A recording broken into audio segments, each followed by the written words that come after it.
The first presentation is from NSCC, Nina Barnaby, because we have... Nikki Barnaby. You change your name? So moved. So moved. Oh, sorry. Okay. It's just, it's this That's here. all I had, I didn't hear. Oh, okay. Sorry, it's actually gonna be, so moved. All right, so moving this to step forward, except someone else is stepping forward, and there's a seconder. Can I ask your name, please? Isabel Madeira Voss. Isabel? Madeira Voss. Okay. I'll give you my card. Um, All in favor? Aye. Contrary minded, motion carried. Actually, okay. So are you ready? Yep. Thank you. First, I want to thank you for this opportunity to present. I'm here as the new principal for the Nova Scotia Community College, Annapolis Valley campus, as well as Kingstech campus. I've been principal at Kingstech campus for the past 5 years, and with Jim Stanley retiring this past July, the college made a decision to create a regional principal role, and so I'm now responsible for all the sites running from Windsor to Digby.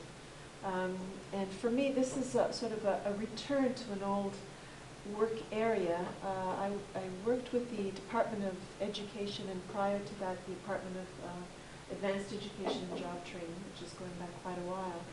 But in all of those roles, I had a regional role, which was the same from Windsor to Digby. So I've done a lot of work in this area in the past. I was involved in creating DALA and worked with DALA in Rod Franklin's position for a long time. So this really is a return for me, and an opportunity for me to pick up with adult programming here in the Digby area from a few years ago. So all I wanted to do this evening was to, first of all, introduce myself, and secondly, talk about some of the developments that we have planned for Digby, and I guess first and foremost to reassure everyone that we as Nova Scotia Community College are truly committed to keeping programming here and to expanding and developing both our own programs that we deliver, but also anything that we create through expanded partnership with the other educational institutions here in Digby, namely DALA and the school board. So we're quite optimistic about a few of the things that we have planned. So what I have here are some pictures. You may have heard that we are looking for a new location in Digby. Currently, we're in the Venture Center. And I'm not sure I'm going to be able to manage this completely on my own. So if I run into problems with this, I'll ask you. You can do it from here if you like. No, that's all right, I think. So this is our sign that is quite outdated. NSCC first established the site here at the Venture Center back in 1990. You can see that we still have the old Mayflower symbol, but so it's quite dated. We're looking forward to changing the sign, updating our sign, as well as getting a bigger location. And here is where we are. I'm not sure if all of you are familiar with where we are here. I've prepared these just because I've been talking to folks primarily within the college who aren't as familiar with where we are, so I wanted them to get a real sense of our programming. Is this? Yeah. So there we are at the Venture Center, and I'll just keep going here. I'm completely off here. You have to use the arrows up right below the picture. There's 2 arrows. Right there. Okay. Now, currently in this Venture Center here, we have primarily two programs, or 3 programs. We've got the CCA program, Continuing Care, and last Thursday we received approval to continue with that program, but we're going to be making an adjustment in the fees so that it will no longer be delivered as a customized training program, but it will be delivered as a core program with regular college fees. So that represents a significant decrease in tuition for our students. We're hoping that that will allow more people to participate in the program. And so we're quite excited that that program is going to be able to continue. We currently offer some business programs, and our business administration program, our office administration. And last year, we started to offer these programs online, but created a bit of a computer lab where all the students were actually online doing these courses collectively in the same location, with Nina serving as our facilitator, dealing with all sorts of technical glitches and other things. But it was designed to create a bit of a cohort for our students, so that it was a class, and yet they were working independently, working at their own pace, because they were doing these courses online. What we found was, after the first year, where we had, I think, between 5 and 7 students enrolled, last year we had, or this past fall, we had 17. And we've been able to complement that offering with some video conferencing courses that link to our other sites. So we have faculty at King's Tech delivering courses that are connected here, and they'll be coming down maybe once a month to deliver from here to the other sites. So we're trying to expand our menu of course offerings using technology at the moment, because that's the quickest way for us to do it, but it also allows us to support a small number of students, for example, 3 or 4 students who may be interested in one course, where normally we wouldn't be able to offer that course face-to-face unless we had higher numbers. So that's been a very positive development. I'm just going to move this arrow. And we have the adult learning programs, which I'm sure you're familiar with, our ALP programs. I'm going to go back. These are not in the there. Everybody knows that building, yes. And this is where we offer our level 4 program that allows students to obtain credits that will get them the high school diploma. But in order for the students here to obtain all of the credits that they need from the high school diploma, they need to take credits from us as well as from the adult high school, which, as you know, is located here. And when the students start out at the lower levels in the programs that deliver, or that DALA delivers, they're able, when they're ready, to transfer either into our programs or the school board programs. So the students who are studying here and working towards their high school diploma have the benefit of 3 institutions, if you like, that are working in a very kind of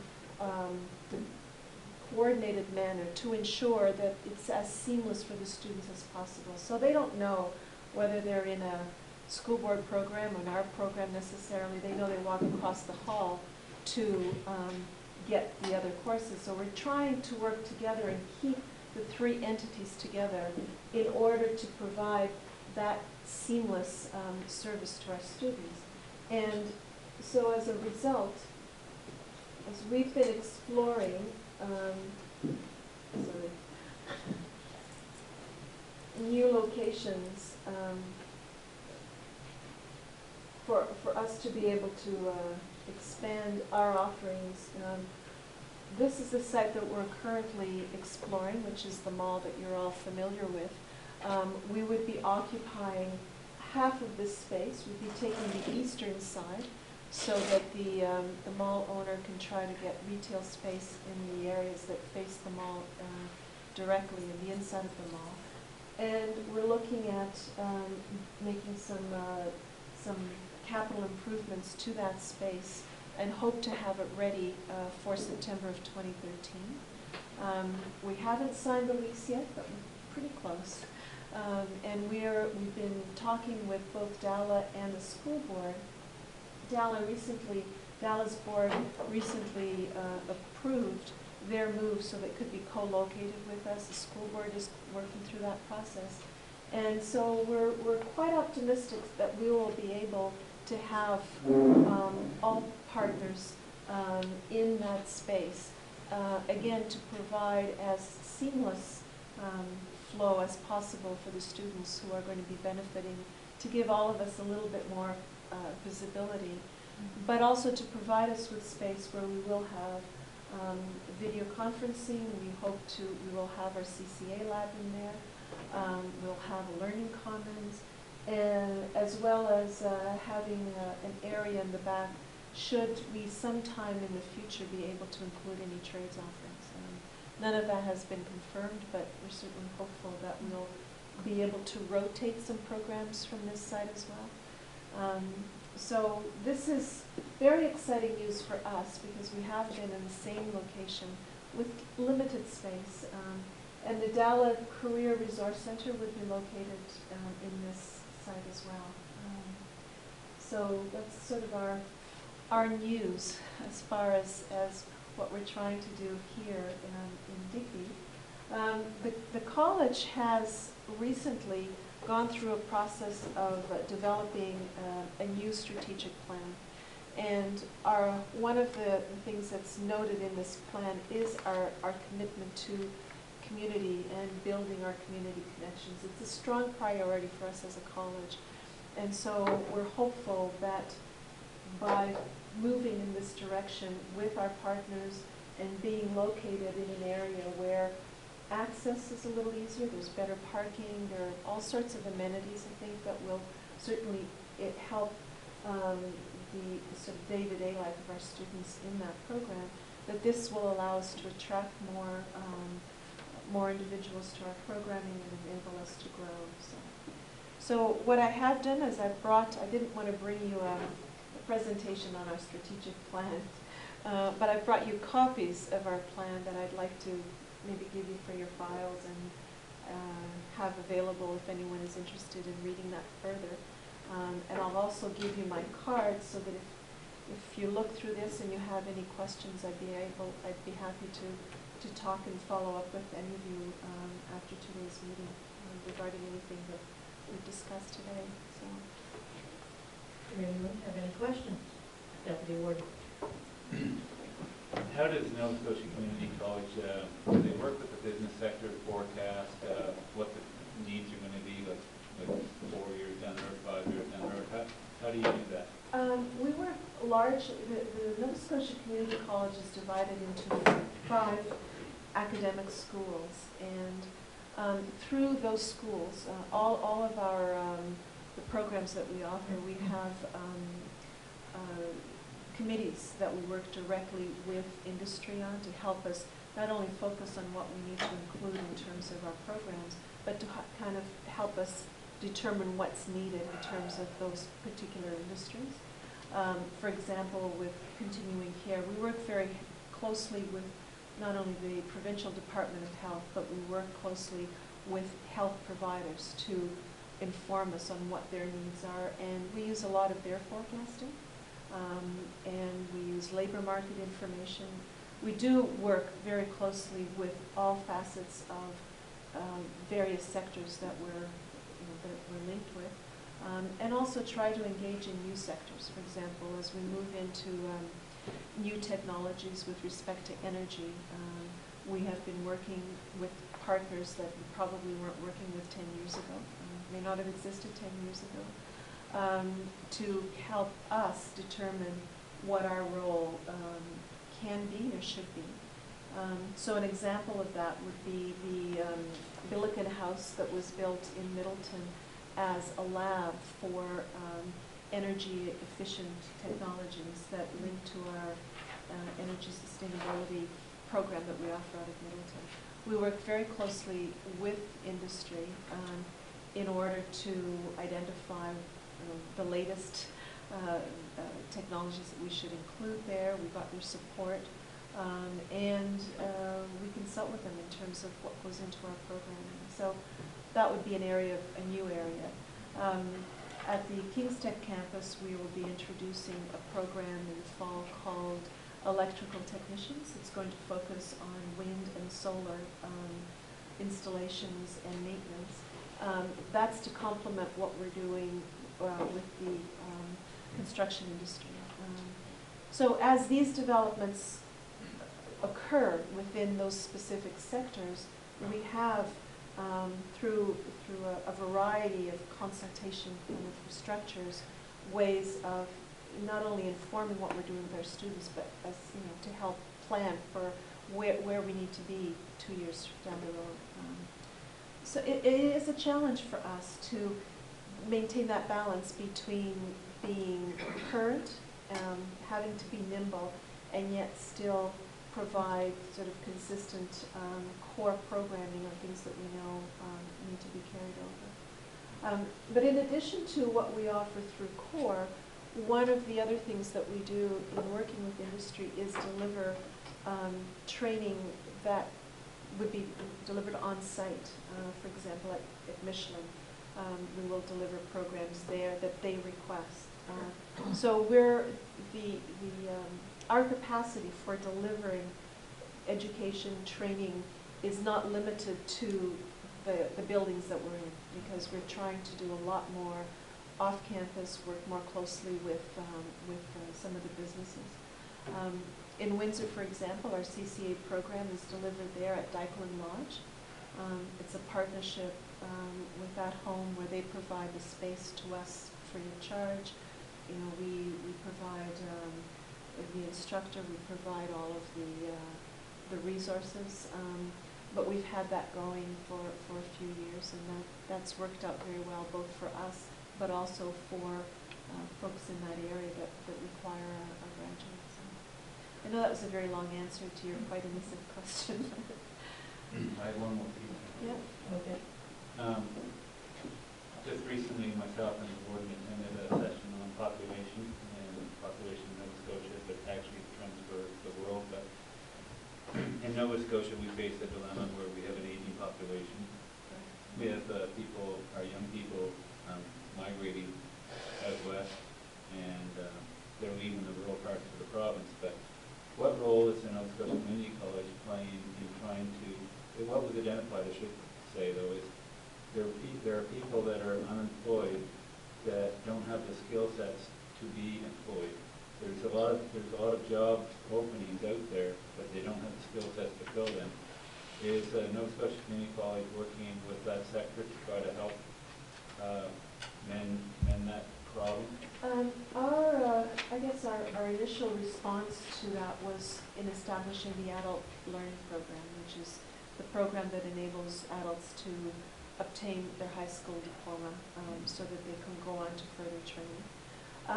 We do work very closely with the high schools in their O2 program, where we provide opportunities for our students to come on and experience our programming, so that we're getting students who are, say, in grade 10, thinking about college programming and trying to avoid having people drop out. We have offered programs called the LINK programs, where our students are in the adult learning program, but at the same time they're taking courses that link perhaps to CCA, for example. And so that when they graduate, they're going to be graduating with both their high school diploma as well as their CCA credential. Those programs have to be delivered in partnership with industry, so they're a little bit more limited because we need to guarantee that there will be a connection to industry in order for our students to participate. The rural question is an interesting one. I think what we can do are things like what we're trying to do here: increase our visibility, try to expand our offerings, and engage people in ways that will make it easier for them to participate. And interestingly enough, the students who are participating in our online courses and doing it in a cohort are really comfortable with that technology. They're part of a generation for whom computers and learning online is not as foreign as it might be to me, for example, or to some others. And so those are some of the things that we're looking at, is how do we create maybe more of those options that will allow people to stay home and work part-time, if that's an option. A few years ago, I did a survey of our trades and technology students, because everyone, was talking about, we train students and then they go to Alberta, and we don't keep our own here. And I wanted to find out how many wanted to go to Alberta, how many wanted to stay here, and I'd say over 90% wanted to stay in their home communities. They felt very committed to their families. They felt very committed to their areas. The challenge has been for them to find jobs. We do graduate a lot of students. We graduate close to 60 people from our electrical program that go into becoming electricians and apprentices. We graduate almost 60 a year, but we're not retaining them. They're going to areas where they can make more money. Very often that's the challenge that smaller communities face, is having the employers, that can help people. So it's a difficult balance, these are part of, I guess, some of the efforts that we're trying to engage in to provide opportunities locally, so people don't have to move away in order to get those. Councilor Kluger? Do you expect to offer additional classes in the larger area? Or are you going to have the same amount of classes offered? Programs? Yeah. In different programs? We're hoping to, the area is larger because we're all together. And there's some use space allotted in case we have any trades programs in the future. So that's probably one area where we're hoping to do that. And we're designing it so that we do have more flexibility with respect to computer labs and some of that training that we can do. So the short answer is yes. Our hope is that our numbers will increase and that we will be able to provide a greater variety of programming. What we're doing is starting off with what we have and what we know is needed. So, for example, CCA we know is needed. We know some of the business programs the students are taking will help them connect to a variety of opportunities. But it's not to say that a year or two down the road we might offer a trades program that would be here, say, for 2 or 3 years and rotate in. Because we do have rotational trades, as they're called, where we'll move certain trades around, for example, plumbing, and have it in a community for 2 or 3 years and then move it around the province. That's a model that our dean is very keen to pursue. So every year we will reassess. This is basically what I have another question. Have you ever considered offering a heavy equipment course in the summer? I've had numerous lobster fishermen that want to keep lobstering, but they don't have the skills to get construction work in the summer, and they're working when courses are usually on. Have you ever considered tailoring a course to maybe a different schedule due to the working, how people work here? Yeah, I can't respond specifically to that course or that program you're talking about, but we do that. We have offered heavy equipment during a specific period because in addition to, as I said, our core offerings that run traditionally from September until May, we have our customized programming. We do programming through continuing education. That gives us a lot more flexibility, and we will offer those sort of condensed programs. I've had a lot of lobster fishermen tell me that through the years. That's good to know. Actually, when you leave, and maybe I could write to you about maybe some more details. And We're always interested in ideas, and Nina Barnaby, who most of you know, is our learning coordinator, who's in the Venture Center. And Nina tries to connect with folks locally to gather those kinds of ideas. So it's certainly welcome to give them to me, but also if you ever want to go in and chat with me. I have no trouble hassling a Barnaby. Okay. I hassle Barnabys all the time. Okay. You don't mind, do you? Well, I will leave my card as well. But we're always interested in new ideas. George? With the increased space, will there be any, do you have anything on the table right now like for course offerings and over and above what you do now at the Venture Center? At the Venture Center and the Adult Learning Program, I don't think we have anything Nothing. at the moment, but that isn't to say that, you know, for September, it might be a little tight, only because we're really hoping the construction will be finished for September. We're already at the end of January. We really need to get on with making all of those investments soon and trying to get it up and running. So our goal right now is to prepare the space and have it ready, say August, so we can test it and work through any of the bugs and start delivering in September. So at this point, I can't say that we are. Having said that, we will then have the opportunity, say, to do some evening program or other types of program. Once it's up and running, we'll also be able to look at those types of opportunities. And I wouldn't want to say no, exactly. Any other questions? I have one. You were saying Dalla will move with you. I believe the Dalla board has approved that. Does that include the employment Resource Center? Career Resource Career Center? Resource Center? Nina? Yes. I just wanted to make sure I understood. I wasn't at the Dalla meeting when they voted. Oh, But no, that was our invitation. We in developing the plans for the new site, we included space to accommodate the Career Resource Center. And we were hoping that they would decide to go with this, because I think it'll help develop a lot of good, synergy between all the partners if they're there as well. So, yeah. Any others? Well, I want to thank you very much for giving us the presentation. Thank you.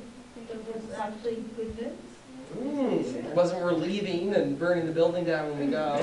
That's always a plus. I like that. No, we are not leaving, absolutely. I think if there's anything, we're definitely committed not only to improving status quo, but expanding what we're doing here. So, Just being on one level is going to make a big difference. a huge difference. Yeah, It's more in mind, too. I hate to say it, but when I go down those stairs, I know. I pray that I'm not going to die before I get down, because it's just the feeling you're going to fall. Yeah, I know Not what you mean. the walk, it's that But great, it's steep. very steep. Oh, Yep. Yes, I concur entirely. and you have to So, park over the Could road. I leave this? And how many parks did you have there? I could leave as many as you like. I would think one for each counselor And the CAO. and the CAO and the secretary, or admin assistant, right? Executive secretary. You still use the word secretary? Executive assistant? That sounds better. We can scan them in. Admin assistant. We gotta get her a new thing there. Recording secretary. There you go. Is that what that is? Oh, that's Just how it take works. mine. For the minute. Yeah, but does that say recording? We didn't get some. All right, David, can you fix it? Thank you. Okay, thank you very much. Thank you. I'll keep in touch with you. Okay, our next presentation is Rob Kersey with the Bear River Project. Would someone like to move for him to come forward? Is there, all in favor? Aye. Contrary minded, motion carried. Rob, would you like to come forward, please?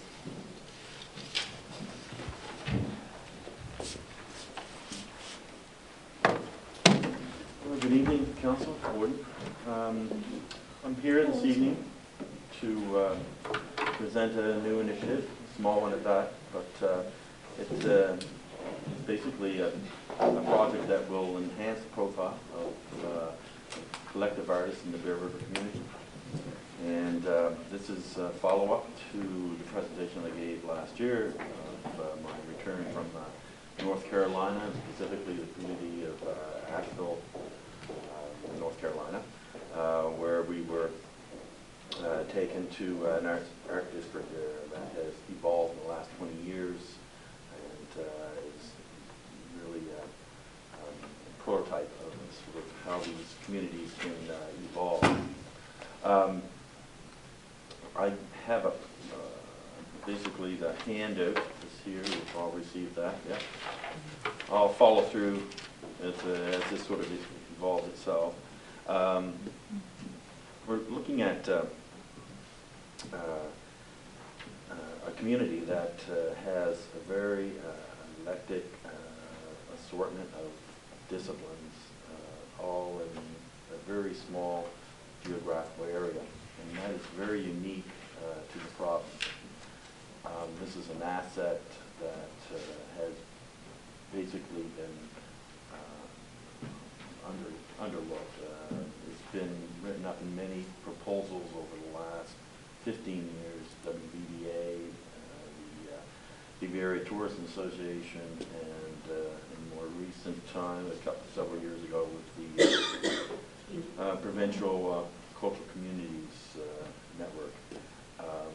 And all the consultant reports that came out of there pretty much say primarily the same list of suggestions.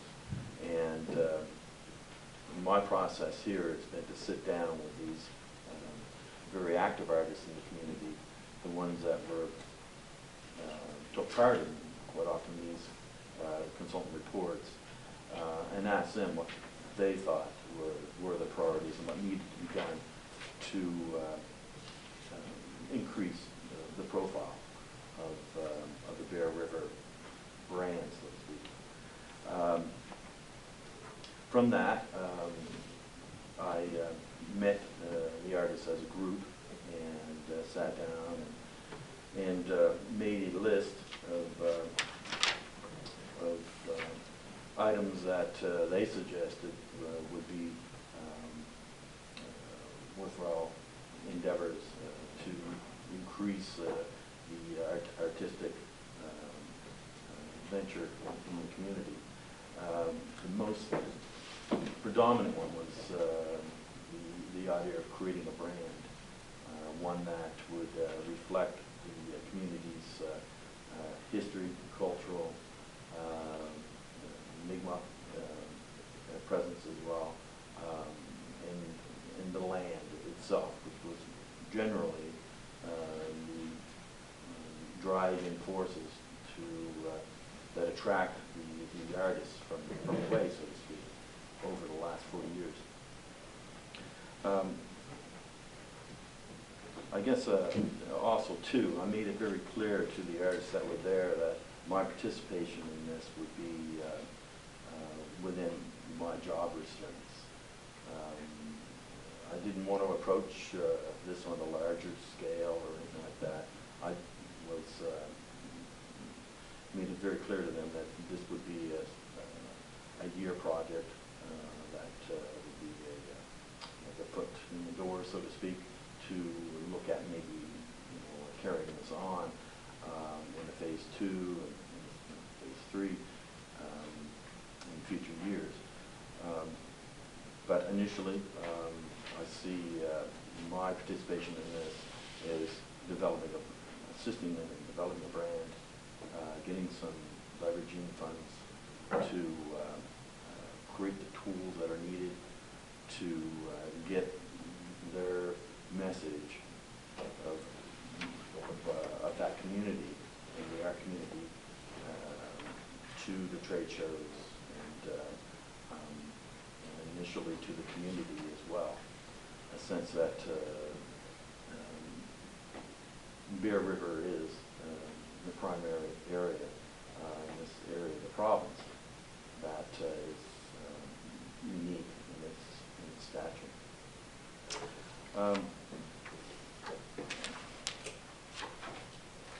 So it comes down to basically 2 phases that I have in the report. And the first phase, of course, is the branding and identifying in visual and in color and in phrase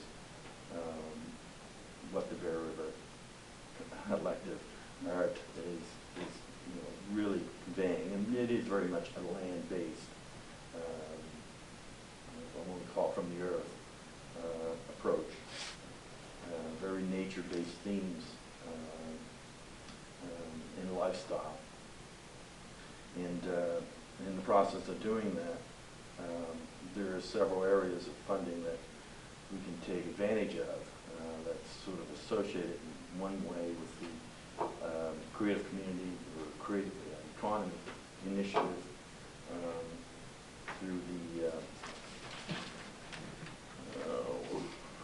cultural activities program, and of course through the sustainable development initiative. Both are the criteria. Both this project definitely fits in both of those funding programs. Phase 1 be a request for roughly about a $5,000 contribution from the municipality to leverage against the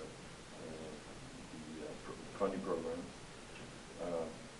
There is an initiative that I've not included here, and that is one that the Board of Trade in Bear River is currently looking into, and that is the development of a community kiosk that would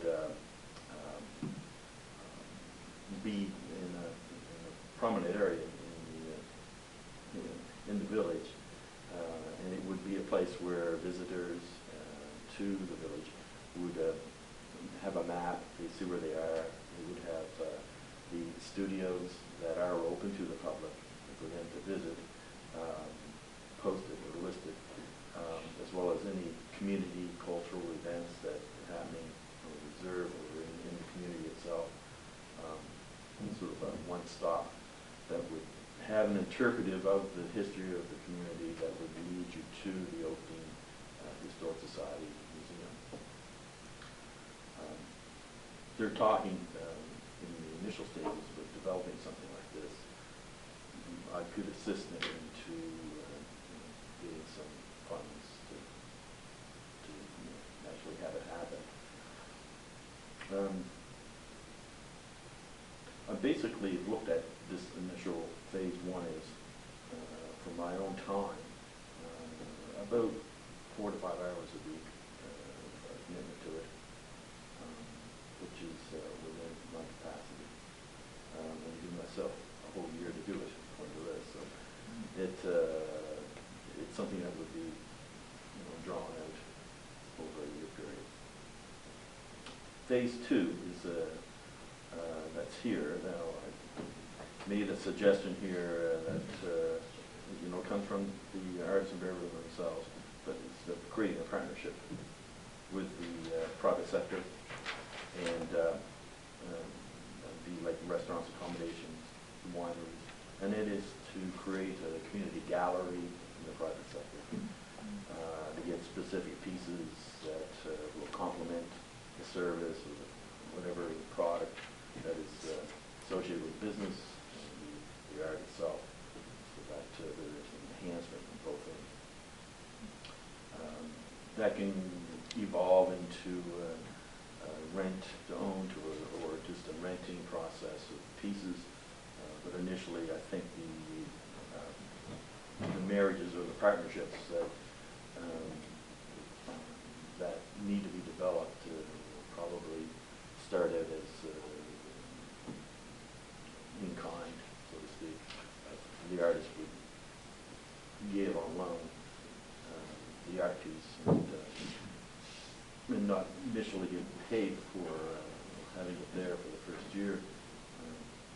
But if it's working out well, it could evolve into something that could be a rotation of pieces going through in these facilities. It's done in other communities. It's mostly evolved into rent to own, because the piece works so well, they want to own it.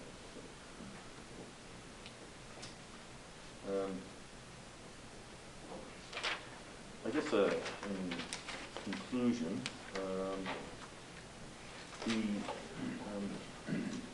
this is an opportunity, it's an asset that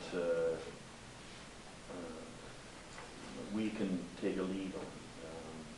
And I've been speaking with the County of Annapolis, with Cody Dodry. I meet with the Annapolis County Arts Council this week to look at future developments, I guess you would say. Most of the artists there are members of the Annapolis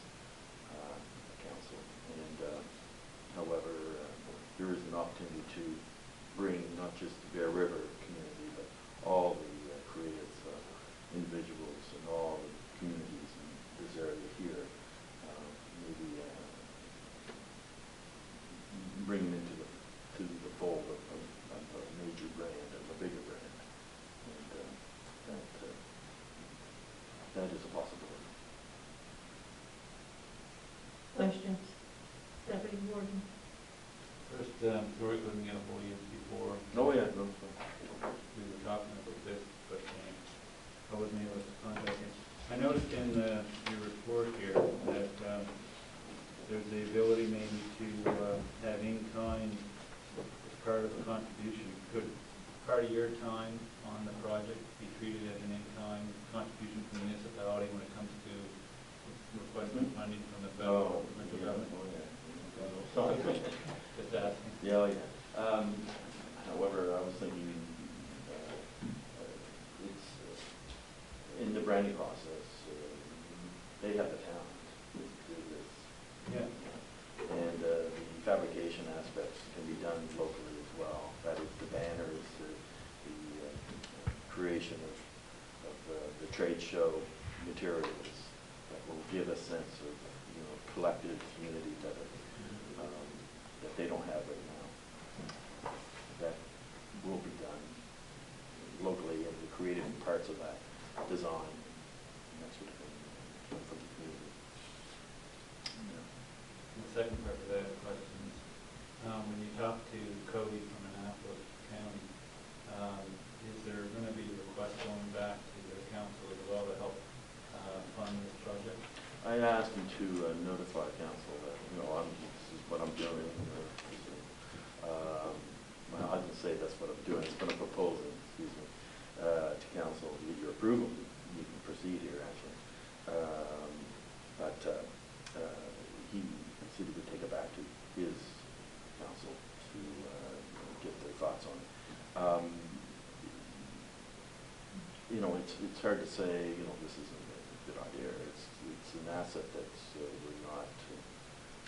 I think it's a great idea personally, but I also see the need though to have both counties involved in the process because it is a joint community. Yes. And so I really see the need to have them as a funding partner as well as ourselves, and we can do a lot more. I know the community's done a lot of good work up there with trying to promote the culture and the artists. Yeah. And they've had the Fall for Bear River, and they've had other different events, and they do good work up there. And there's a lot of talented artists that live and work out of the Bear River area. And you're right. I think this is an untapped economy. Like, you know, it's an economy in the area that maybe needs some help to get more recognized. Mm-hmm. And you know, and I think, you know, we could play a role in that, but like I said, I think we need to have our partners on the other side of the river be involved also. Yeah, I definitely agree. I'm sort of hoping that our lead on this is going to be, and especially if you get a brand, that means you're getting a consensus, and you're getting a lot of things done with that. And having the tools, I think people in Annapolis will see that, and the politically will say, no, what can we do now? I think you're not hearing what we're saying. Okay. Like, the comment is, if we agree to this, we also want to look at you doing a presentation to Annapolis, Oh, because we yes. want Annapolis to do some funding too. It is a joint community. Bear River's not, you know, and Annapolis should be part of this as a funding partner. Okay? Yeah. We would still be the lead, but they would be a funding partner. It is, you know, it's enough for us to do both. Yeah. Yes. Yeah, it is a community that's been a part of it, that was healed, but it has been split, and it's always. So that's why, you know, Yeah. that's what Deputy Warden's saying, and I'm agreeing. Counselor Tudor. I'm just gonna praise Rob, smart, attainable, simple. One of the better ideas I've seen brought to council. I think it's a fantastic idea. You know, minimal investment, with potential great payoff. I love it. Thanks. Counselor Manzo. Do they have anything already, like where they get together once a year, like in the summer, all the artists get together and display their stuff, or is there any kind of place to start off? Yeah, Jump well, off from? the Rebecca Hall, they have their annual ball the other last year, or year before. And a couple of years, actually, major ones, right? We have a very, the key, artists in the area that are in the studio tour and that sort of thing, right? Contribute pieces that are sort of themed. So you're gonna have a place to start? Oh, yeah, Start off, jump off from. see, they're already doing a lot of Yeah. it. If you look at the list of things here, I mean, there's a long opportunity with, even with NASCAD in their sort of situation where, they possibly will need to have to be absorbed by Dalhousie. That they have a community program that mentors or sets up mentors with artists and students, and they come to Bear River and experience a natural operating working student. And that is definitely a possibility in Bear River, because there are actual teachers there that are retired and that are already technically qualified. And there are classes that pottery that you can take. But I guess all in all, it's just, the brand will lead to things like a showing. I spoke with the art gallery in Nova Scotia, and they're very interested in that. They did want to see a sense of a theme of what Bear River, that sort of approach. And the branding process of going through that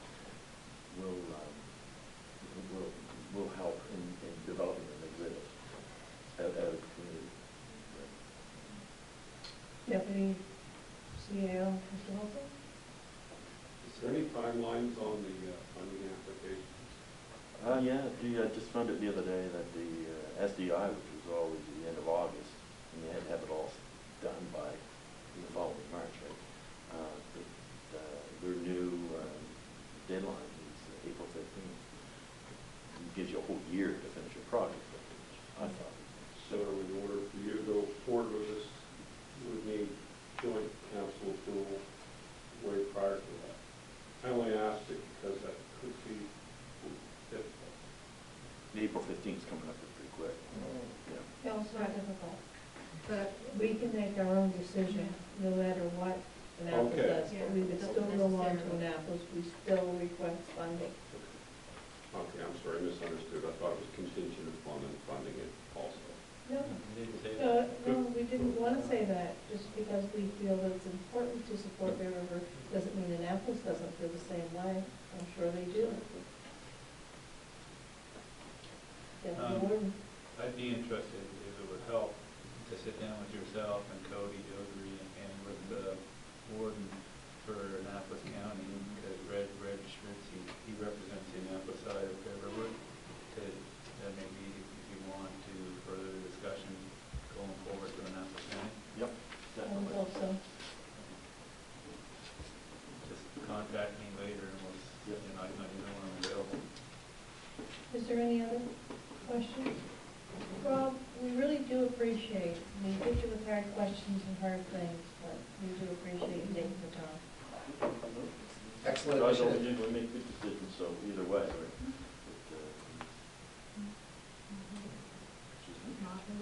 Oh, yeah, not really. I did receive some graphics today.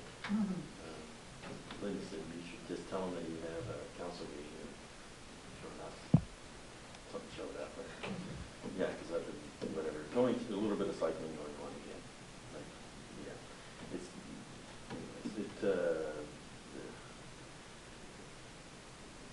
staff involved in it, but it doesn't have the priority. They don't meet the deadline, though. That's the main thing. It all at once. But they did send me the photographic material that I need. They photographed the actual house, the facade of it, at a professional level, you know, that we want to use for the backdrop banners for the portable display. And they sent me the symbol for the road sign that I've been waiting for a year. And so I got that. So The art gallery. The art. so I think I'll just tell them we're going to be reporting to you guys maybe every month. And, Yeah, actually tell them that we expect an update monthly and you would like to have that to go on to them. What we're talking about, the Maude Lewis area, the art gallery is putting up a sign for the outside, and we're working with them for interpretive center signage and that type of thing. But it's just been a very slow progress. Not process, progress. So does that mean process? No, I meant progress, it's just been slow. But, you know, it is slowly coming. Yeah, I read something about it, I remember seeing something about it. We've been working with that, what, for 3 or 4 years? Since I've been here. Different phases of it. Yeah. But usually we try to keep an update in my CAO report, I think there's updates. When there is something to update. So, however, they did receive the deadline, which is actually the middle of February. So it's coming up pretty quick, and it's considerable amount of material that yet to get from them, get fabricated, and get made before our city. But they're aware of that.